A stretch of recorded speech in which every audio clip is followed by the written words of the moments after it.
This probably touches on merit a little bit. So women are obviously underrepresented in leadership positions. That is no more obvious at the C level. But when you're in the ASX 200 company and you're looking for a new CEO, you're probably going to look at people that have already managed in an ASX company and have managed a company of a similar size. So when you're shopping from a pool that's 95% male, how do you go about getting more female CEOs? I reckon you failed. You failed because there should have been a woman successor on the team of the CEO. So why didn't you 2 years ago, 3 years ago, say to the CEO, if you don't have internal succession nailed, we're going to accelerate your succession? Because it's as simple as that. People don't replace themselves unless there's pressure on them to do so. And boards should be telling CEOs, give me 2 candidates and one of them ought to be a woman. Yep. So it's too late. Once you've got to that point, yep, you failed. And the board should be hearing it from 2 sides. So the board should be putting that pressure on the CEO. And HR, come on, step forth HR. A lot of people in this room, HR have a role to play here. So I was the first female CEO in a 120-year history at the Australian Olympic Committee, both in my role prior and as CEO, so COO and then CEO. So I'd like to think that I've been the product of the systems that have been introduced and the women in the last generation that fought for equality and struggle with many of the issues that we're still talking about in the room. So I genuinely believe that there is advancement. To Steve's point, there is very much, it's at the forefront of the boardrooms around corporates, around Australia and those that we are working with.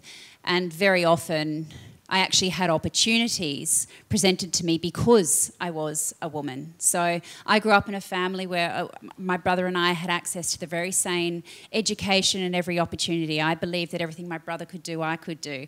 My father, I don't think, had to throttle him to get to that point of view. But that was just my norm for me. It's like, well, what do you mean? I never faced a circumstance in my life where my gender had become a barrier for me achieving what I wanted to achieve. A hell of a lot of hard work in doing that, and as an athlete, obviously financially it's not as rewarding as if I was a male, but it never stopped me. What I would say where it becomes more real, the issue is when children and family come into the equation. So until we normalise men having the capacity to be the primary child carer, then we're going to have a systemic problem. Because I cannot be the CEO of a large organisation going to Olympic Games and the CEO of our family and looking after our child. Like, you just cannot do it. So until I think we have a really honest discussion around childcare and the role that men play in raising our children, I think that's a contributor to the generational problem. I think you also, great responses already on this. Just in terms of my perspective, I think, often if we look at entry level, you've got diverse workforce. You've got, definitely probably equality in terms of men and women in those roles.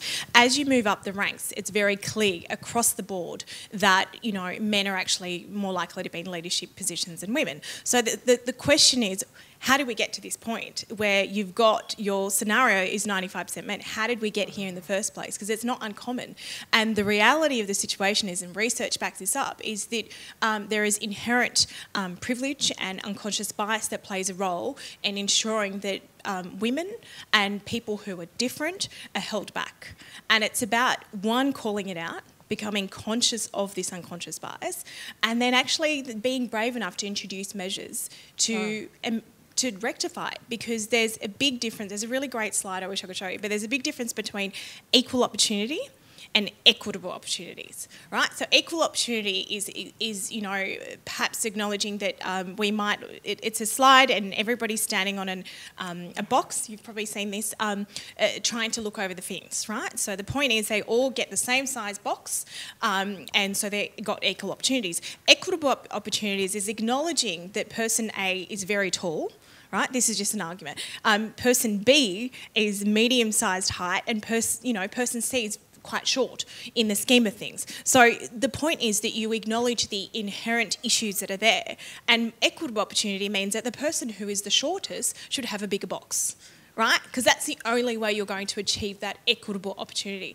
And I would argue that corporate Australia, needs to do more in not just providing an equal opportunity to women and people who are diverse, but actually acknowledging that certain segments of society, and women in particular as well, need that bigger boost. And that doesn't mean that they're not going to get the job on merit or that they're not good enough and that, you're giving them a handout. No, that means that all we're doing is levelling the playing field. Because when you level the playing field, that's when it will be based on merit.